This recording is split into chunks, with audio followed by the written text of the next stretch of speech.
Let us now discuss the fourth model from coding and decoding, which is a very simple question. This question can actually be answered within no time. Let's take an example. The question here is, in a certain code, green is blue, blue is yellow, yellow is red, red is black, black is white, and white is brown. What is the color of blood according to the given code?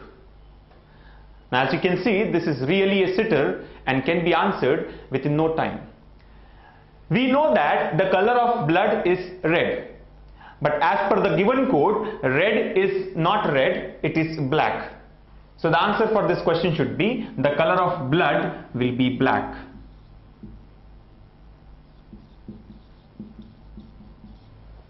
Though it is a very simple question, let me draw your attention to one point here. Some students in a hurry mark the answer for this question as brown.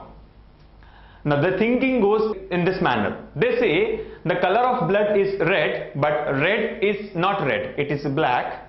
Black is not black, it's white, and white is not white, it's brown. So finally they come up with the answer as the color of blood is brown, which is a wrong way of answering the question. For these type of questions, we should only look at the required color and its code. We should not continue with the next code again. So the simple answer here is the color of blood should be black.